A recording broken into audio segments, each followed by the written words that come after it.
കുറ്റകൃത്യങ്ങൾ നടത്താനായി പല മാർഗങ്ങൾ പലരും സ്വീകരിച്ചു കണ്ടിട്ടുണ്ട്. ഇവിടെ കുറ്റകൃത്യങ്ങൾ നടത്താനായി വില്ലൻ ഉപയോഗിക്കുന്നത് മൃതദേഹങ്ങളെയാണ്. അതെ, മരിച്ച് മണ്ണോട് ചേരാനായി കുഴിച്ചിട്ടിരിക്കുന്ന മൃതദേഹങ്ങൾക്ക് ജീവൻ നൽകി തന്റെ നിഗൂഢമായ ചില ലക്ഷ്യങ്ങൾക്കായി ഒരാൾ ഉപയോഗിക്കുകയും അതിനെല്ലാം തടയാനായി നമ്മുടെ കഥയിലെ മറ്റു ചില പ്രധാന കഥാപാത്രങ്ങൾ നടത്തുന്ന ശ്രമങ്ങളും വളരെ വളരെ ത്രില്ലിംഗ് ആയി പറഞ്ഞ ഈ കൊറിയൻ ചിത്രത്തിലേക്ക് നമുക്ക് കടക്കാം. അതിനു മുന്നേ ഇതുപോലത്തെ വീഡിയോസ് കാണാൻ നിങ്ങൾക്ക് ഇഷ്ടമാണെങ്കിൽ മറക്കാതെ ഇപ്പോൾ തന്നെ നമ്മുടെ ചാനൽ ഒന്ന് സബ്സ്ക്രൈബ് ചെയ്യാം. ചിത്രം തുടങ്ങുന്നത് ഒരാളെ കാണിച്ചുകൊണ്ടാണ്. അയാൾ കള്ളു കുടിച്ച് ലക്ക് കെട്ട് തന്റെ അപ്പാർട്ട്മെന്റിലേക്ക് തിരിച്ചെത്തുന്നു. സമയം അപ്പോഴേക്കും പാതിരാത്രി ആയിട്ടുണ്ടായിരുന്നു. വീട്ടിലെത്തി നോക്കുമ്പോൾ ലൈറ്റുകളൊന്നും നന്നായി തെളിയുന്നില്ല.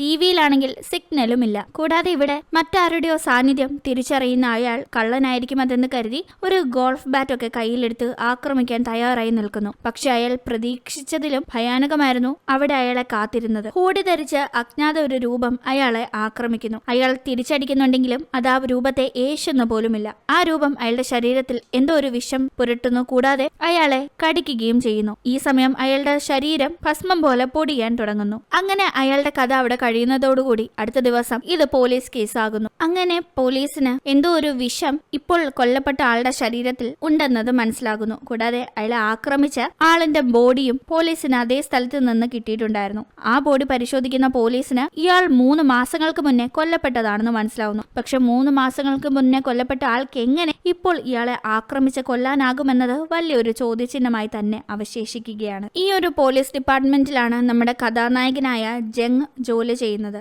അദ്ദേഹം ഈ കേസിന്റെ ഡീറ്റെയിൽസ് എല്ലാം വിശദമായി കേട്ടുകൊണ്ടിരിക്കുന്നു. ഇതേ സമയം നമ്മുടെ കഥാനായികയായ ജിൻഹി ഒരു ജേർണലിസ്റ്റ് ആണ്. അവർ ഇപ്പോൾ ഒരു റേഡിയോയിൽ ഇന്റർവ്യൂ നൽകുന്നു. ജേർണലിസത്തിന് പുറമെ പ്രേത സംബന്ധമായ കാര്യങ്ങൾ ഇൻവെസ്റ്റിഗേറ്റ് ചെയ്ത് അതിനെപ്പറ്റിയൊക്കെ എഴുതുന്ന ഒരു ശീലവും ജിൻഹിക്കുണ്ട്. ഈ റേഡിയോ പ്രോഗ്രാമിൽ പബ്ലിക്കിൽ നിന്നും ഈ ഒരു ടോപ്പിക്കുമായി ബന്ധപ്പെട്ട് എന്തെങ്കിലുമൊക്കെ ചോദിക്കാവുന്നതാണ്. അങ്ങനെ അതിന്റെ ആദ്യത്തെ കോൾ അറ്റൻഡ് ചെയ്യുമ്പോൾ വളരെ ക്രീപ്പി ആയ ഒരു വോയിസ് ആണ് കേൾക്കുന്നത്. ആ വിളിച്ചിരിക്കുന്ന ആൾ പറയുന്നതും അതുപോലെ വളരെ ക്രീപ്പി ആയ ഒരു കാര്യമായിരുന്നു. ഇപ്പോൾ പോലീസ് അന്വേഷണം നടത്തുന്ന കൊലപാതകത്തിന്റെ പിന്നിൽ താനാണെന്നും തനിക്ക് ജിൻഹി തന്നെ ഇന്റർവ്യൂ ചെയ്താൽ കൊള്ളാമെന്ന് താല്പര്യമുണ്ടെന്നും ജിൻഹി തന്നെ വന്ന് കാണാനായി തന്റെ അഡ്രസ് ജിൻഹിയുടെ മൊബൈലിലേക്ക് അയച്ചിട്ടുണ്ടെന്നുമാണ് അയാൾ പറയുന്നത്. ജിൻഹി ഇതെന്താ സംഭവം എന്ന് മനസ്സിലാവാതെ പകച്ചു പോകുന്നു. പിന്നീട് താൻ ജോലി ചെയ്യുന്ന സ്ഥലത്തേക്ക് ജിൻഹി എത്തുമ്പോൾ കാണുന്നത് റേഡിയോയിൽ വന്ന ആ ഒരു കോളിനെ പറ്റിയുള്ള ഡീറ്റെയിൽസ് അന്വേഷിച്ചുകൊണ്ട് ജിൻഹി ജോലി ചെയ്യുന്ന സ്ഥലത്തേക്കും നിരവധി കോളുകൾ വരുന്നതും കൊളീഗ്സ് എല്ലാം അതിന് കഷ്ടപ്പെട്ട് ആൻസർ ചെയ്യുന്നതുമാണ്. ജിൻഹിയുടെ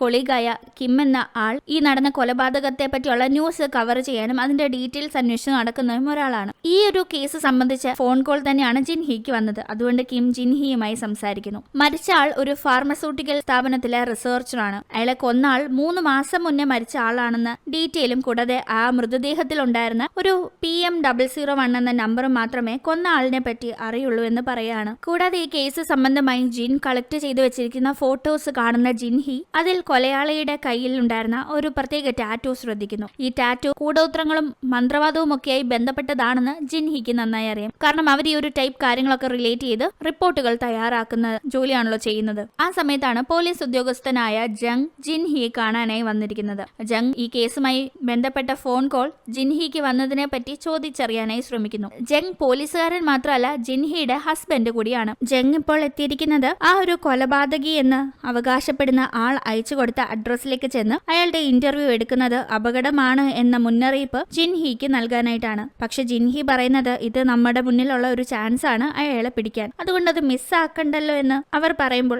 നിനക്ക് ഇന്റർവ്യൂ എടുക്കണമെന്ന് അത്ര നിർബന്ധമാണെങ്കിൽ പോലീസിന്റെ രഹസ്യമായ സംരക്ഷണയിൽ വേണം അങ്ങനെ ചെയ്യാനെന്ന് പറയുന്നു. അതിനോട് ജിൻഹിയും യോജിക്കുന്നു. അങ്ങനെ ജങ് ജിൻഹിയോട് സംസാരിച്ച് പോയി കഴിഞ്ഞ് കിം ജിൻഹിയെ ജപ്പാനിൽ നിന്ന് അയാൾക്ക് അയച്ചു കൊടുത്ത ഒരു വീഡിയോ കാണിക്കുന്നു. അതിൽ ഒരു ചെറുപ്പക്കാരിയായ എക്സോർസിസ്റ്റ് ഒരു ചടങ്ങ് ചെയ്യുന്നതാണ് ഉള്ളത്. അവരെ കണ്ടപാടെ ഇത് സോജിൻ ആണെന്ന് ജിൻഹി തിരിച്ചറിയുന്നു. കാരണം ജിൻഹി പ്രവർത്തിച്ചിട്ടുള്ള ചില കേസുകളിൽ സോജിനും ഉണ്ടായിരുന്നു. അടുത്തതായി നമ്മൾ കാണുന്നത് ഒരു കഫേയിൽ ചെന്ന് കോഫി കുടിച്ചിരിക്കുമ്പോൾ ഹൂഡി ധരിച്ച ഒരു രൂപം അവളെ ആക്രമിക്കുന്നു. കഴുത്തു പിടിച്ച് ഞെരിച്ച് വായുവിലേക്ക് ഉയർത്തി നിർത്തുമ്പോൾ പെട്ടെന്ന് അയാൾ താഴെ വീണ പെടയാണ്. നോക്കുമ്പോൾ സോജിൻ അവിടെ എത്തി ആ ഒരു രൂപത്തെ തളയ്ക്കാനുള്ള മന്ത്രങ്ങൾ ചൊല്ലുന്നു. അങ്ങനെ ഈ കാര്യം കണ്ട് ജിൻഹി ഞെട്ടി ഉണരുമ്പോഴാണ് മനസ്സിലാവുന്നത് അവളീ കണ്ടതെല്ലാം ഒരു സ്വപ്നമായിരുന്നു എന്നത്. മുന്നേ സോജിനെ പറ്റി പറഞ്ഞതുകൊണ്ടും ഹൂഡി ധരിച്ച കൊലയാളിയുള്ള കേസിനെ പറ്റിയെല്ലാം അന്വേഷിച്ചത് കൊണ്ടുമായിരിക്കാം രണ്ടും കൂടി മിക്സായി ഇങ്ങനെ ഒരു സ്വപ്നം ജിൻഹി കണ്ടത്. അങ്ങനെ പിന്നീട് ജിൻഹി ആ ഒരു ആളെ ഇന്റർവ്യൂ ചെയ്യാനായി തയ്യാറാവുന്നു. ഈ ഇന്റർവ്യൂ ലൈവായി ടെലികാസ്റ്റ് ചെയ്യാനുള്ള എല്ലാ അറേഞ്ച്മെന്റ്സും ചെയ്യുന്നു. കൂടാതെ സെക്യൂരിറ്റി സെക്യൂരിറ്റി ക്യാമറാസ് വഴി പോലീസും കാര്യങ്ങൾ കണ്ടറിയാനായിരിക്കുന്നു. വന്നിരിക്കുന്ന ആളിന്റെ പേര് പാർക്ക് എന്നാണ്. അയാൾ താൻ തന്നെയാണ് വിളിച്ചതെന്ന കാര്യം കൺഫേം ചെയ്യാനായി ചില അടയാളങ്ങൾ പറഞ്ഞു കൊടുക്കുന്നു. പോലീസ് ഇയാളെ പറ്റിയുള്ള റെക്കോർഡ്സ് തപ്പുന്ന സമയം ഇയാൾ യാതൊരുവിധ മുൻകാല ക്രിമിനൽ റെക്കോർഡ്സും ഇല്ലാത്ത ആളാണെന്ന് മനസ്സിലാവുന്നു. പക്ഷെ ഇയാൾ മിസ്സിംഗ് ആണ് എന്നതാണ് അവിടെ കാണിക്കുന്നത്. അങ്ങനെ പാർക്ക് എന്താണ് വെളിപ്പെടുത്തുന്നതെന്ന് വെച്ചാൽ അയാൾ ഒരു മന്ത്രവാദിയാണെന്നും അയാൾക്ക് മൃതദേഹങ്ങളെ മാനിപ്പുലേറ്റ് ചെയ്ത് അവരെ കൊണ്ട് കുറ്റകൃത്യങ്ങൾ ചെയ്യാൻ സാധിക്കുമെന്നും കഴിഞ്ഞ 2 ദിവസം മുന്നേ നടന്ന ആ ഒരു കൊലപാതകവും താൻ ഒരു മൃതദേഹത്തെ സോംബിയാക്കി മാറ്റി അതിനെ കൊണ്ട് ചെയ്യിച്ചതാണെന്നുമാണ്. ഇപ്പോൾ ഇങ്ങനെ ഇന്റർവ്യൂ നടത്തുന്നതിന്റെ കാര്യം എന്താണെന്ന് വെച്ചാൽ താൻ ഇനിയും 3 കൊലപാതകങ്ങൾ ചെയ്യാൻ പോവുകയാണെന്ന് എല്ലാവരെയും അറിയിക്കാനായിട്ടാണ്. ആ 3 പേരുടെയും പേര് അയാൾ വെളിപ്പെടുത്തുന്നു. 3 പേരും ഒരു ഫാർമസ്യൂട്ടിക്കൽ കമ്പനിയിലെ ഹൈ പൊസിഷനിൽ ഇരിക്കുന്നവരാണ്. താൻ പറഞ്ഞ പോലെ ഈ 3 പേരെ കൊല്ലണ്ടെങ്കിൽ ആ ഫാർമസ്യൂട്ടിക്കൽ കമ്പനിയുടെ ചെയർമാൻ മാപ്പ് ചോദിക്കണം എന്നതാണ് ഇയാൾ പറയുന്നത്. അതിനുശേഷം ഉടനെ തന്നെ കയ്യിൽ കരുതിയ കത്തി കൊണ്ട് ഇന്റർവ്യൂ എടുത്തുകൊണ്ടിരുന്ന ജിൻഹിയെ ബന്ദിയാക്കി അവിടെ നിന്ന് രക്ഷപ്പെടാനായി ശ്രമിക്കുന്നു. ഈ സമയം ജിൻഹിയുടെ കൊളീഗായ ജെസ്സി ക്യാമറയുമായി നടക്കുന്ന കാര്യങ്ങൾ ലൈവായി തന്നെ സ്ട്രീം ചെയ്യുന്നു. പോലീസുകാർ തോക്കെടുക്കുന്നു. കൂട്ടത്തിൽ ജങ് പാർക്കിനെ തടഞ്ഞ് ജിൻഹിയെ രക്ഷിക്കാനായി ശ്രമിക്കുമ്പോഴേക്കും ജിൻഹിയും കൂട്ടി പാർക്ക് എലിവേറ്ററിനകത്തേക്ക് കയറിയിട്ടുണ്ടായിരുന്നു. ജങ് ഒരുവിധം മാനേജ് ചെയ്ത് അകത്തേക്ക് കടക്കുന്നു. പക്ഷെ മറ്റുള്ളവർക്ക് കയറാൻ സാധിക്കും മുന്നേ ഡോർ ക്ലോസ് ആവുന്നു. അകത്ത് വെച്ച് പാർക്കും ജങ്ങും തമ്മിൽ ഫൈറ്റ് നടക്കുകയാണ്. പാർക്ക് വളരെ സ്ട്രോങ് ആയി ജങ്ങിനെ അടിച്ചു താഴെയിടുന്നു. ഇത് കാണുന്ന ജിൻഹി ജങ്ങിന്റെ തോക്കുകൊണ്ട് പാർക്കിനെ വെടിവെക്കുന്നുണ്ടെങ്കിലും അതൊന്നും അയാളെ ഏശുന്നേ ഇല്ല. അങ്ങനെ എലിവേറ്റർ ഓപ്പൺ ആയി താഴെ എത്തുമ്പോഴേക്കും മറ്റുള്ളവർ അവിടേക്ക് സ്റ്റെയർ ഇറങ്ങി എത്തിയിട്ടുണ്ടായിരുന്നു. അപ്പോഴും ജിൻഹിയെ ബന്ദിയാക്കി പാർക്ക് വെച്ചിരിക്കുകയാണ്. ആ സമയത്ത് പാർക്കിന്റെ കയ്യിൽ ഒരു ടാറ്റു തെളിയുന്നത് കാണുമ്പോൾ ജിൻഹിക്ക് മനസ്സിലാവുന്നുണ്ട് ഇയാൾ യഥാർത്ഥ കൊലയാളിയല്ല. ഇയാളെ ആരോ മാനിപ്പുലേറ്റ് ചെയ്ത് ഇങ്ങനെയൊക്കെ ചെയ്യിക്കുന്നതാണ്. യഥാർത്ഥ കൊലയാളി അയാളുടെ മെസ്സേജ് പാസ് ചെയ്യാനായി പാർക്കിനെ ഉപയോഗിക്കുന്നതാണെന്ന്. എന്തായാലും ആ ടാറ്റു കയ്യിൽ തെളിഞ്ഞ് അധികം വൈകാതെ ഭസ്മം പോലെ ശരീരം പൊടിഞ്ഞ് പാർക്ക് മരിക്കുന്നു. അങ്ങനെ പിന്നീട് നമ്മൾ കാണുന്നത് ആ ഒരു ഫാർമസ്യൂട്ടിക്കൽ കമ്പനിയിൽ വലിയ മീറ്റിംഗ് നടക്കുന്നതാണ്. ഇന്റർവ്യൂവിന്റെ വീഡിയോ കണ്ട് എന്താണ് ഇനി ചെയ്യേണ്ടതെന്ന് തീരുമാനിക്കുന്നു. ഈ മീറ്റിംഗിൽ പാർക്ക് പറഞ്ഞ ലിസ്റ്റിൽ കൊല്ലപ്പെടുന്ന സിഇഒയും ഡയറക്ടറും പങ്കെടുക്കുന്നുണ്ട്. ചെയർമാൻ പങ്കെടുത്തിട്ടില്ല. അദ്ദേഹം ആരോഗ്യനില വഷളായതിനെ തുടർന്ന് വീട്ടിലാണ്. അദ്ദേഹത്തിന്റെ മകളായ യങ് ആണ് മീറ്റിംഗിൽ പങ്കെടുത്തിരിക്കുന്നത്. ഡയറക്ടറും സിഇഒയും ചെയർമാൻ മാപ്പ് ചോദിക്കണമെന്നൊക്കെ വാശി പിടിക്കുമ്പോൾ അച്ഛനെ ഇപ്പോൾ ഇതിലേക്ക് ഇൻവോൾവ് ചെയ്യാൻ എനിക്ക് താല്പര്യമില്ല. ഒന്നാമത് അച്ഛന്റെ ഹെൽത്ത് കണ്ടീഷൻ വളരെ മോശമാണെന്ന് യങ് അഭിപ്രായപ്പെടുന്നു. സിഇഒ ആണ് ഏറ്റവും കൂടുതൽ ബഹളം വെക്കുന്നത്. ഡയറക്ടർ പിന്നെയും സമനില പാലിച്ചിരിക്കുന്നു. ഒടുവിൽ ഡയറക്ടർ പറയാണ് നമുക്കിപ്പോ ചെയ്യാൻ പറ്റുന്നത് പോലീസുകാർ കേസ് അന്വേഷിക്കട്ടെ, നമുക്ക് കൂടുതൽ സെക്യൂരിറ്റി ഏർപ്പാടാക്കി നമ്മുടെ ജീവൻ രക്ഷിക്കാൻ നോക്കാമെന്നാണ്. അങ്ങനെ പിന്നീട് പോലീസുകാർ ഡയറക്ടറിനോട് കാര്യങ്ങൾ ചോദിച്ചറിയാനായി വരുന്നു. ആ സമയം യങ്ങുമുണ്ട്. ഈ മരിച്ച പാർക്ക് എന്ന ആൾ ഈ ഒരു കമ്പനിയുടെ തന്നെ റിസർച്ച് ആൻഡ് ഡെവലപ്മെന്റ് ടീമിലെ ലീഡർ ആയിരുന്നു. പക്ഷെ കുറച്ച് നാളുകൾക്ക് മുന്നേ ഒരു വിവരവുമില്ലാതെ അയാൾ മിസ്സിംഗ് ആയി പോയെന്നെല്ലാം യങ് പറയുന്നു. ഈ സമയം അവിടെ ഉണ്ടായിരുന്ന ജങ്ങിന്റെ അസിസ്റ്റന്റ് പറയുന്ന കാര്യം പാർക്ക് മിസ്സിംഗ് ആയി കഴിഞ്ഞ് അതിനെപ്പറ്റി പോലീസിൽ കംപ്ലൈന്റ് കൊടുത്തപ്പോൾ അയാളുടെ കുടുംബം പറഞ്ഞത് ജോലിക്ക് പോയ പാർക്ക് പിന്നീട് തിരിച്ചു വന്നിട്ടില്ല എന്നാണെന്ന്. അത് കേൾക്കുമ്പോൾ യങ് പാർക്ക് ആ സമയം ജോലി ചെയ്തുകൊണ്ടിരുന്നത് കുറച്ച് മാറിയുള്ള ഞങ്ങളുടെ ഒരു കമ്പനി കെട്ടിടത്തിലാണ്. പക്ഷെ ഇപ്പോൾ അത് പാഴടഞ്ഞ് നശിച്ചു കിടക്കുകയാണ്. അതുകൊണ്ട് പാർക്കിന്റെ ജോലിയുടെ ലാസ്റ്റ് ഡേയെ പറ്റിയുള്ള ഡീറ്റെയിലുകൾ ഒന്നും ഇപ്പൊ ചോദിച്ചാൽ എടുത്തു തരാൻ സാധിക്കില്ല എന്നാണ്. ഈ സമയം ചെയർമാൻ മാപ്പ് ചോദിക്കുന്നതിനെ പറ്റിയുള്ള ഒരു ചോദ്യം ഉയരുമ്പോൾ യങ് അതിന് മറുപടി പറയാൻ താല്പര്യപ്പെടാതെ നിങ്ങൾ പോലീസുകാരല്ലേ, നിങ്ങൾ നിങ്ങളുടെ ജോലി ചെയ്യും, മാപ്പ് പറയിക്കാൻ നടക്കണ്ട എന്ന് സംസാരിക്കുന്നു. അങ്ങനെ പിന്നീട് ജങ്ങിന്റെ അസിസ്റ്റന്റ് ആയ യു എന്ന പോലീസുകാരനും ജിൻഹിയും ഒരാളെ ചെന്ന് കണ്ട് ഈ ടാറ്റുവിനെ പറ്റിയുള്ള കൂടുതൽ ഡീറ്റെയിൽസ് അറിയാനായി ശ്രമിക്കുന്നതാണ്. ആ സമയം ഈ ടാറ്റു ഇന്തോനേഷ്യയിലെ ഒറിജിനിൽ പെടുന്നതാണെന്നും ഇതിൽ ഉപയോഗിക്കുന്ന റിച്വൽസ് കാരണമാണ് ടാറ്റു ശരീരത്തിൽ വരുന്ന ആ ഒരു ആളുടെ ശരീരം കളിമണ്ണ് പോലെ പൊടിഞ്ഞു പോകുന്നതെന്നുമെല്ലാം ഇവർക്ക് മനസ്സിലാക്കാൻ സാധിക്കുന്നു. അങ്ങനെ അവിടെ നിന്ന് ഇറങ്ങാൻ നേരം ജിൻഹിക്ക് കിമ്മിന്റെ ഫോൺ കോൾ വരികയാണ്. താൻ ആ കൊലയാളിയുടെ ഡീറ്റെയിൽസ് കണ്ടെത്തിയെന്നാണ് കിം പറയുന്നത്. അയാൾ 5 വർഷങ്ങൾക്ക് മുന്നേ കാണാതായ ഒരാളായിരുന്നു. അയാൾ വ്യാജ പാസ്പോർട്ട് ഉപയോഗിച്ച് ഈ നാട്ടിലേക്ക് ചേക്കേറിയ ഒരാളാണെന്ന് മനസ്സിലാക്കുന്ന കിം ആ പാസ്പോർട്ട് ഉണ്ടാക്കി കൊടുത്ത ആളിനെ താൻ കാണാൻ പോവുകയാണെന്ന് ജിൻഹിയോട് പറയുന്നു. അങ്ങനെ അടുത്ത ദിവസം ജയിലിലേക്ക് ചെന്ന് ആ പാസ്പോർട്ട് ഉണ്ടാക്കിയ ഹങ് എന്ന ആളിനെ കിം ചെന്ന് കാണുന്നു. ഹങ് ഒരു കേസിൽപ്പെട്ട് ഇപ്പോൾ അഴിക്കകത്താണ്. തനിക്ക് ഒരാളെ പറ്റി അറിയണമെന്ന് പറഞ്ഞ് കിം സംസാരിക്കുമ്പോൾ പുകവലിക്കാൻ സിഗരറ്റുകൾ കൊടുക്കാമെന്നും താൻ ചോദിക്കുന്ന കാര്യങ്ങളുമായി സഹകരിച്ച് ഉത്തരം പറഞ്ഞാൽ തടവ് ശിക്ഷയുടെ കാലാവധി കുറയ്ക്കാൻ വേണ്ട കാര്യങ്ങൾ ചെയ്യാമെന്നുമെല്ലാം കിം പറയുമ്പോൾ അറിയാവുന്ന കാര്യങ്ങൾ പറയാനായി ഹങ് തയ്യാറാവുന്നു. ആ ഒരു ഫാർമസ്യൂട്ടിക്കൽ സ്ഥാപനത്തിലെ തന്നെ ഒരു ജോലിക്കാരനായിരുന്നു ഹങ്. ഒരിക്കൽ ഈ ഒരു കമ്പനി അതിന്റെ മരുന്നുകളൊക്കെ പരീക്ഷിക്കാനായി ആളുകളെ റിക്രൂട്ട് ചെയ്യാൻ തുടങ്ങി. റിക്രൂട്ട് ചെയ്ത് പരീക്ഷണ വസ്തുവായി എടുക്കുന്ന ആളുകളെ ഹൂഡി ധരിപ്പിച്ച് ആ ഹൂഡിയിൽ എഴുതിയിരിക്കുന്ന നമ്പർ പ്രകാരമായിരിക്കും പിന്നീട് അങ്ങോട്ട് സംബോധന ചെയ്യുക. വീട്ടുകാരൊന്നുമില്ലാത്ത ആളുകളെ നിയമിക്കാനാണ് ആദ്യം തനിക്ക് നിർദ്ദേശം ലഭിച്ചതെങ്കിലും കമ്പനിക്ക് വേണ്ട അളവിൽ അത്തരം ആൾക്കാരെ കണ്ടെത്താൻ സാധിക്കാത്തതുകൊണ്ട് താൻ മറ്റ് സ്ഥലങ്ങളിൽ നിന്ന് വ്യാജ പാസ്പോർട്ടുകൾ ഉണ്ടാക്കി കൊടുത്ത് ആളുകളെ റിക്രൂട്ട് ചെയ്യാൻ തുടങ്ങി. പക്ഷെ അവരിൽ ഏറെ പേരും മരുന്നിന്റെ പരീക്ഷണത്തിൽ പിന്നീട് മരിക്കുകയാണ് ഉണ്ടായത്. അങ്ങനെ ഇതേ സമയം ആ ഒരു ഫാർമസ്യൂട്ടിക്കൽ കമ്പനിക്കകത്തേക്ക് ഒരുപാട് ബോഡി ഗാർഡുകളൊക്കെ വരുന്നു. സിഇഒയെ കൊല്ലുമെന്ന് പാർക്ക് വെളിപ്പെടുത്തിയ ദിവസമായിരുന്നു അന്ന്. സിഇഒയുടെ ജീവൻ സംരക്ഷിക്കാനായിട്ട് അവിടെ വേണ്ട എല്ലാ സജ്ജീകരണങ്ങളും ഒരുക്കി വെക്കുന്നു. വെളിയിലായി പത്രക്കാരും ടിവിക്കാരും തമ്പടിക്കുന്നു. ആ ഒരു സ്ഥലത്ത് തന്നെ ജിൻഹിയും അവരുടെ ക്രൂവും ഉണ്ടായിരുന്നു. എല്ലാം സെറ്റായെന്ന് കരുതിയിരിക്കുമ്പോഴാണ് ഹൂഡ് ധരിച്ച മുന്നേ നമ്മൾ കണ്ട പോലെ മരണപ്പെട്ട ഒരാൾ സോംബിയായി മാറി അവിടേക്ക് എത്തുന്നത്. അയാളെ തടുക്കാനായി ഗാർഡ്സ് ശ്രമിക്കുന്ന സമയം അയാൾ വളരെ സ്ട്രോങ് ആണെന്ന് മനസ്സിലാവുന്നു. അയാൾ ഇവരെല്ലാം അടിച്ച് തരിപ്പണമാക്കുന്നു. ഇതേ സമയം അയാളുടെ അടുത്തേക്ക് ഒരുപാട് അയാളെ പോലെയുള്ള സോംബികൾ വന്ന് ജോയിൻ ചെയ്യുകയാണ്. അങ്ങനെ അവരെല്ലാം ആ ഒരു കമ്പനിയുടെ അകത്തേക്ക് ഇടിച്ചു തള്ളിക്കയറുന്നു. അകത്തുള്ള ഗാർഡ്സ് അവരെ നേരിടാനായി ശ്രമിക്കുമ്പോഴും മുന്നത്തെ അവസ്ഥ തന്നെയാണ്. കെട്ടിടത്തിന്റെ ഏറ്റവും മുകൾ നിലയിലാണ് സിഇഒ ഉള്ളതെന്ന് മനസ്സിലാക്കി ഇവർ പടിക്കെട്ടുകൾ കയറി അവിടേക്ക് ചെല്ലാനായി ഒരുങ്ങുമ്പോൾ എലിവേറ്റർ വഴി ഡയറക്ടറും സിഇഒയും യങ്ങും മറ്റു ചില സെക്യൂരിറ്റി ഗാർഡ്സും ഒക്കെ ബേസ്മെന്റിലേക്ക് പോകുന്നു. ഇത് മനസ്സിലാക്കുന്ന സോംബികൾ സ്റ്റെപ്പ് ഇറങ്ങാൻ നിൽക്കാതെ അവർ നിൽക്കുന്ന സ്റ്റെപ്പിൽ നിന്ന് താഴേക്ക് ചാടുകയാണ്. അതാവുമ്പോൾ ഡയറക്റ്റ് ആയി ബേസ്മെന്റിലേക്ക് എത്താമല്ലോ വളരെ പെട്ടെന്ന്. ഇവരാകുമ്പോൾ താഴെ വീണാലും മരിക്കില്ല. ഓൾറെഡി മരിച്ചവരായതുകൊണ്ട് എഴുന്നേറ്റ് അങ്ങ് ഓടിയാൽ മതി. അങ്ങനെ ബേസ്മെന്റിൽ നിന്ന് വണ്ടിയിൽ കയറി സിഇഒയും ഡയറക്ടറും ഒക്കെ അടങ്ങുന്ന ആ ഒരു ഗ്രൂപ്പ് രക്ഷപ്പെട്ട് വെളിയിലേക്ക് പോകുമ്പോൾ വെളിയിലുണ്ടായിരുന്ന ക്യാബുകളിലെ ഡ്രൈവർമാരെ തള്ളിക്കളഞ്ഞ ഈ സോംബികൾ അത് കൈക്കലാക്കി അവരെ ചേസ് ചെയ്തു പോകുന്നു. ഇതേ സമയം ഈ വണ്ടികളുടെ പുറകിലായി നമ്മുടെ ജിൻഹി അവരുടെ ക്രൂവുമായി ഈ കാര്യങ്ങൾ കവർ ചെയ്യാൻ പോകുന്നുണ്ടായിരുന്നു. പക്ഷെ അധികം വൈകാതെ സോംബികൾ സിഇഒ ഉണ്ടായിരുന്ന കാർ ചുറ്റി വളഞ്ഞ് അതിൽ നിന്ന് സിഇഒയെ വെളിയിലേക്ക് എടുക്കുന്നു. അകത്ത് ഡയറക്ടർ ഉണ്ടായിരുന്നെങ്കിലും ഡയറക്ടറിനെ തൽക്കാലം സോംബികൾ തൊടുന്നേയില്ല. ഇതേസമയം ആ കാറിലുള്ള ജങ് തടയാനായി ശ്രമിക്കുമ്പോൾ ജങ്ങിന് കയ്യിൽ മുറിവേൽക്കുന്നു. അങ്ങനെ സോംബികൾ സിഇഒയെ കൊന്ന ശേഷം ഭസ്മം പോലെ പൊടിഞ്ഞില്ലാതാകുന്നു. പരിക്കേറ്റ ജങ് പിന്നീട് ഹോസ്പിറ്റലിൽ അഡ്മിറ്റ് ആവുകയാണ്. ഇതേ സമയം അടുത്തതായി താൻ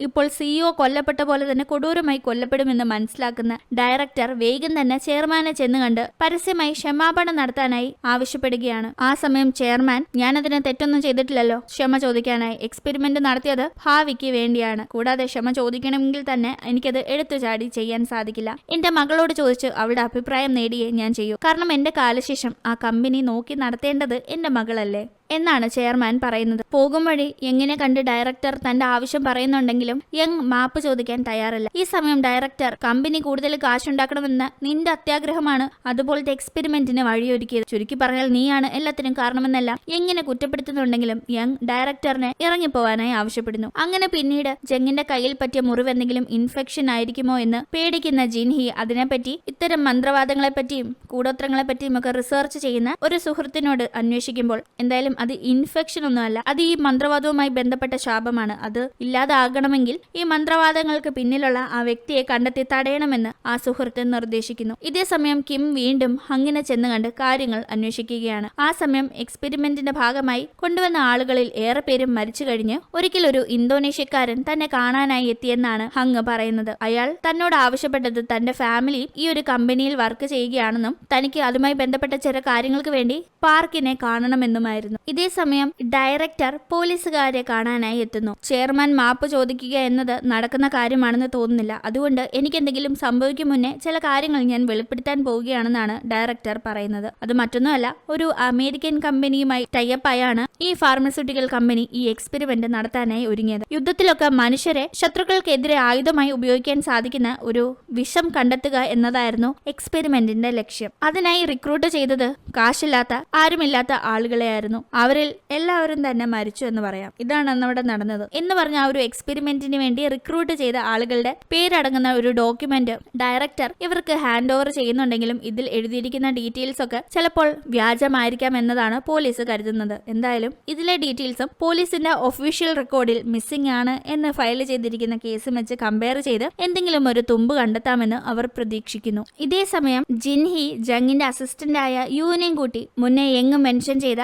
പാർക്ക് ജോലി ചെയ്തിരുന്ന സമയത്തുണ്ടായിരുന്ന ഇപ്പോൾ പാഴടഞ്ഞു പോയ കമ്പനിയുടെ കെട്ടിടത്തിലേക്ക് അന്വേഷിക്കാനായി ചെല്ലുന്നു. അവിടെ ഭിത്തിയിൽ ചില വിചിത്രമായ പെയിന്റിങ്സ് ഇവർ ശ്രദ്ധിക്കുന്നു. പക്ഷെ അത് വെറും പെയിന്റിങ്സ് അല്ലേ എന്നോർത്ത് അവരത് ശ്രദ്ധിക്കാതെ പോകുമ്പോഴാണ് നമ്മൾ കാണുന്നത് ആ പെയിന്റിങ്സിന് ജീവനുള്ളതുപോലെ അത് അനങ്ങുന്നുണ്ടായിരുന്നു. അങ്ങനെ ഇവർ അവിടെ പരിശോധന നടത്തുന്ന സമയം സോംബികൾ ആക്രമിക്കാനായി എത്തുന്നു. ആദ്യത്തെ സോംബിയെ തിരിച്ചാക്രമിച്ച് യുവിന്റെ കയ്യിലുണ്ടായിരുന്ന തോക്കിലെ വെടിയുണ്ട മുഴുവൻ തീരുന്നു. പിന്നീട് സോംബികൾ പിടിക്കാനായി വരുമ്പോൾ ഇവർ ഒരു മുറിയിലേക്ക് കയറി കഥ അടച്ചു വെക്കുന്നുണ്ടെങ്കിലും അതിനകത്തുണ്ടായിരുന്ന സോംബി ജിൻഹി ആക്രമിക്കാൻ ആക്രമിക്കാനായി വരുമ്പോഴേക്കും ആ സോംബി ഒരു രൂപം കൊലപ്പെടുത്തുന്നു. നോക്കുമ്പോൾ അത് മറ്റാരുമല്ല, മുന്നേ ജിൻഹി പറഞ്ഞ മന്ത്രവാദിനിയായ സോജിൻ ആണ്. പക്ഷെ ഒരുപാട് സോംബികൾ ആക്രമിക്കാനായി എത്തുമ്പോൾ ഇവർ ഓടുന്നു. ആ ഓട്ടത്തിൽ യു ഇവരുടെ അടുത്ത് നിന്ന് സെപ്പറേറ്റ് ആയി പോവാണ്. ഒരു സ്ഥലത്ത് എത്തിക്കഴിഞ്ഞ് സോജിൻ അവിടെ ചില കളങ്ങളൊക്കെ വരച്ച് സോംബികൾക്ക് അടുത്ത് വരാൻ പറ്റാത്ത രീതിയിൽ ഒരു ഷീൽഡ് ക്രിയേറ്റ് ചെയ്യുന്നു. അപ്പോഴേക്കും യുവിന് അതിനകത്ത് എത്താൻ സാധിക്കാതെ സോംബികളിൽ നിന്ന് രക്ഷപ്പെടാനായി ഒളിച്ചിരിക്കേണ്ടി വരുന്നു. സോംബികൾ യുവിനെ അന്വേഷിച്ചു പോകുന്നു. ആ സമയത്താണ് സോജിൻ കളത്തിന് വെളിയിലേക്ക് ഇറങ്ങി സോംബികളെ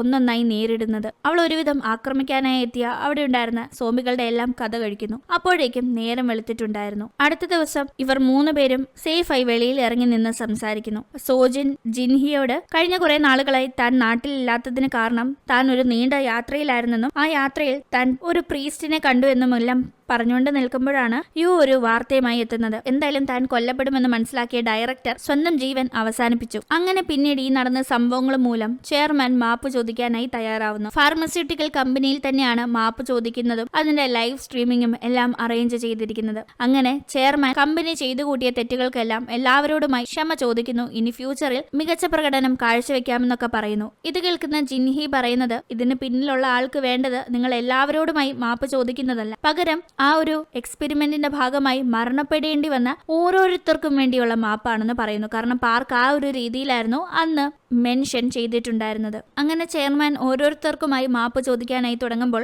അയാൾ എന്തോ ഒന്ന് ചെയ്തു തീർക്കുന്നു എന്ന രീതിയിലാണ് ചോദിക്കുന്നത്. അത് ഉള്ളിന്റെ ഉള്ളിൽ നിന്ന് വരുന്ന ചെയ്ത തെറ്റ് റിയലൈസ് ചെയ്തുള്ള ഒരു ക്ഷമാപണമല്ല എന്ന് മനസ്സിലാക്കുന്ന ജിൻഹി ഇങ്ങനെയല്ല, മനസ്സറിഞ്ഞു തന്നെ മാപ്പ് ചോദിക്കണം, എന്നാൽ ഈ കാര്യങ്ങൾക്ക് ഒരു അവസാനം ഉണ്ടാകൂ എന്ന് പറയുമ്പോൾ എങ്ങനെ ദേഷ്യമെന്ന് ആ കാര്യം പറഞ്ഞ് ജിൻഹിയോട് തട്ടിക്കയറുന്നു. ഇതേ സമയം ആ പാഴടഞ്ഞ കമ്പനി കെട്ടിടത്തിലേക്ക് കുറച്ച് പോലീസുകാരുമായി കാര്യങ്ങൾ അന്വേഷിക്കാനായി സോജിൻ ചെന്നിട്ടുണ്ടായിരുന്നു. മുന്നേ ചുവരിൽ കണ്ട ആ ഒരു ചിത്രം മായയാണ്, അത് റിയൽ അല്ല എന്ന് മനസ്സിലാക്കുന്ന സോജിൻ അവരുടെ പവർ ഉപയോഗിച്ച് അത് മായ്ച്ചു കളയുമ്പോൾ നീണ്ട ഒരു ഇടനാഴിയാണ് അതിന് പിറകിലായി കാണുന്നത്. അങ്ങനെ മുന്നോട്ട് പോകുന്ന അവർ പല പല കൂടോത്രപരമായ കാര്യങ്ങളൊക്കെ കാണുന്നു. അതെല്ലാം മറികടന്ന് ഒരു സ്ഥലത്ത് ചെല്ലുമ്പോൾ ഭയങ്കരമായ പ്രകാശം അടിച്ചു കയറുകയാണ്. നോക്കുമ്പോൾ അവിടെയാണ് ഈ ഒരു കൂടോത്രത്തിനെല്ലാം പിന്നിലുണ്ടായിരുന്ന ആളിരിക്കുന്നത്. അയാളുടെ പവർ ഉപയോഗിച്ച് വന്ന പോലീസുകാരെ എല്ലാം അടിച്ചു മയക്കിയിടുന്നു. പക്ഷെ സോജിന് ഇയാൾക്ക് തുല്യമായ പവർ തന്നെ ഉള്ളതുകൊണ്ട് അയാളുടെ പണിയൊന്നും അവളുടെ അടുത്ത് നടക്കുന്നില്ല. പക്ഷെ സോംബികളെ ഉപയോഗിച്ച് സോജിനെ അയാൾ ആക്രമിക്കാൻ ശ്രമിക്കുന്നു. ഇവിടെ കാര്യങ്ങൾ ഇങ്ങനെ നടക്കുന്ന ഇതേ സമയം കിം ഒരു കാര്യം കണ്ടെത്തുന്നു. അത് മറ്റൊന്നുമല്ല, ഡയറക്ടർ മരിക്കുന്നതിന് മുന്നേ കൊടുത്ത ആ ഒരു റെക്കോർഡ്സും പോലീസ് റെക്കോർഡ്സും വെച്ച് ടാലി ചെയ്യുമ്പോൾ ഈ ഒരു കൂടോത്രമെല്ലാം ചെയ്ത് പ്രതികാരം വീട്ടാൻ ശ്രമിക്കുന്ന ആൾക്ക് നഷ്ടപ്പെട്ട അയാളുടെ ബന്ധു ഇപ്പോൾ ജിൻഹിയുടെ കൂടെ ജോലി ചെയ്യുന്ന ജെസ്സി എന്ന പെൺകുട്ടിയാണെന്ന്. അതിനെപ്പറ്റി ജിൻഹിക്ക് കിം ഇൻഫർമേഷൻ കൊടുക്കുമ്പോഴേക്കും ജെസ്സിയുടെ കയ്യിൽ ആ ഒരു ടാറ്റു തെളിഞ്ഞു വന്നിട്ടുണ്ടായിരുന്നു. ജെസ്സി ചെയർമാനെ ആക്രമിക്കാനായി ശ്രമിക്കുന്നു. കാരണം അയാൾ മനസ്സറിഞ്ഞ് മാപ്പ് ചോദിക്കുന്നില്ലല്ലോ. ഒരു തെറ്റ് ചെയ്തിട്ട് ചുമ്മാ മാപ്പ് ചോദിച്ചാൽ അങ്ങ് മാപ്പ് കൊടുക്കാൻ സാധിക്കുമോ? തെറ്റുൾക്കൊണ്ട് മനസ്സറിഞ്ഞ് മാപ്പ് ചോദിക്കണ്ടേ? ഇത്രയുമായിട്ടും അയാൾ അതിന് തയ്യാറാവുന്നില്ല. അങ്ങനെ ജെസ്സി അയാളെ ആക്രമിക്കാനായി ശ്രമിക്കുന്നു. തടയാനായി അവിടെയുള്ള പോലീസുകാർ ശ്രമിക്കുന്നുണ്ടെങ്കിലും ജെസ്സി വളരെയധികം സ്ട്രോങ് ആയിരുന്നു. ഇതേ സമയം സോജിൻ അവിടെ ഉണ്ടായിരുന്ന കൂടോത്രം ചെയ്തുകൊണ്ടിരുന്ന ജെസ്സിയുടെ സ്വന്തം ചേട്ടനായ അയാളെ അവളുടെ പവർ ഉപയോഗിച്ച് കൊലപ്പെടുത്തുന്നു. അയാൾ മരിക്കുന്നതോടുകൂടി അയാൾ മന്ത്രവാദം വഴി ജീവൻ കൊടുത്ത് മുന്നേ മരിച്ച നമ്മുടെ ജെസ്സിയും കളിമണ്ണ് പൊടിയുന്ന പോലെ പൊടിഞ്ഞു പോവാണ്. ഇതേ സമയം ജെസ്സിയെ തടയാൻ ശ്രമിച്ച അവിടെ ഉണ്ടായിരുന്ന ബോഡി ഗാർഡ്സ് എല്ലാം ബോധരഹിതരായി അവിടെ കിടക്കുകയായിരുന്നു. ഇപ്പോൾ ചെയർമാന്റെ അടുത്ത് ആകെപ്പാടെയുള്ളത് അയാളുടെ മകളായ യങ് ആണ്. യങ് ചെയർമാന്റെ അടുത്ത് വന്ന് ഡയറക്ടർ ആത്മഹത്യ ചെയ്തതില്ല, അയാളെ ഞാൻ വിഷം കൊടുത്ത് കൊന്നതാണെന്ന് വെളിപ്പെടുത്തുന്നു. കൂടാതെ അച്ഛന്റെ കാലം ഇനി കഴിഞ്ഞു, ഇനി എന്നെ പോലുള്ള യുവതലമുറ കമ്പനി ഭരിക്കട്ടെ എന്ന് പറഞ്ഞ് അവളുടെ തന്നെ അച്ഛനെ കമ്പനിയുടെ അധികാരഭരണം എത്രയും പെട്ടെന്ന് കൈക്കലാക്കാനായി കൊലപ്പെടുത്തുന്നു. പിന്നീട് പോലീസുകാരൊക്കെ എത്തുമ്പോൾ തന്റെ അച്ഛന്റെ മരണത്തിൽ അതീവ ദുഃഖിതയായി യങ് അഭിനയിക്കുന്നുണ്ടെങ്കിലും ലൈവ് ടെലികാസ്റ്റിന് മുന്നേ ചെയർമാന്റെ ഡ്രസ്സിൽ പഠിപ്പിച്ചിരുന്ന മൈക്രോഫോണിൽ ഇവിടെ നടന്ന സംഭാഷണമെല്ലാം റെക്കോർഡായിട്ടുണ്ടായിരുന്നു. അതിലൂടെ യങ് കുറ്റക്കാരിയാണെന്ന് കണ്ടെത്തി യങ്ങിനെ അറസ്റ്റ് ചെയ്യുന്നു. കൂടാതെ കൂടോത്രം ചെയ്ത ആൾ മരിച്ചതോടുകൂടി നമ്മുടെ ജംഗിനുണ്ടായിരുന്ന അസുഖവും മാറുന്നു. അങ്ങനെ കാര്യങ്ങളെല്ലാം ഒരുവിധം അവസാനിച്ചെങ്കിലും യഥാർത്ഥത്തിൽ അയാൾ കൂടോത്രം ചെയ്ത് മൃതദേഹങ്ങളെ സോംബികളാക്കി മാറ്റി അയാളുടെ പക വീട്ടാൻ ഉപയോഗിച്ചത് വെറുതെ അല്ലല്ലോ. നിരപരാധികളായ സാധുക്കളായ ഒരുപാട് പേരെ കമ്പനി അവരുടെ കോടിക്കണക്കിന് രൂപ നേട്ടത്തിന് വേണ്ടി മൃഗങ്ങളെ പോലെ എക്സ്പെരിമെന്റിനായി ഉപയോഗിച്ചതുകൊണ്ടല്ലേ. അങ്ങനെ പിന്നീട് ക്ലൈമാക്സിൽ നമ്മൾ കാണുന്നത് എല്ലാം മുറിയെ പണിയെടുത്തിട്ടും ആവശ്യത്തിന് ശമ്പളം കൊടുക്കാത്ത തന്റെ മുതലാളിക്കെതിരെ പാവപ്പെട്ട ഒരു തൊഴിലാളി കൂടോത്രം ചെയ്യുന്ന ഒരാളെ ചെന്ന് കാണുന്നതാണ്. സഹായിക്കണമെന്ന് അയാൾ വീണ് കരയുന്നിടത്ത് ഈ കഥ അവസാനിക്കുന്നു. അനീതിക്കെതിരെ പാവപ്പെട്ടവർക്ക് നിയമപരമായ രീതിയിൽ ശബ്ദമുയർത്താൻ സാധിച്ചില്ലെങ്കിൽ ചിലപ്പോൾ ഇതുപോലത്തെ മാർഗങ്ങൾ അവർ സ്വീകരിച്ചെന്ന് വരുമെന്ന ആ ഒരു ചെറിയ വലിയ കാര്യത്തോടു കൂടിയാണ് ഈ ഒരു കഥ അവസാനിക്കുന്നത്. ഇന്നത്തെ ഒരു വ്യത്യസ്തമായ ചിത്രം നിങ്ങൾക്ക് ഇഷ്ടപ്പെട്ട് കാണുമെന്ന് പ്രതീക്ഷിക്കുന്നു. ഇഷ്ടപ്പെട്ടെങ്കിൽ വീഡിയോ ലൈക്ക് ചെയ്യുക, ചാനൽ സബ്സ്ക്രൈബ് ചെയ്യുക. വീണ്ടും കാണും വരെ ബൈ.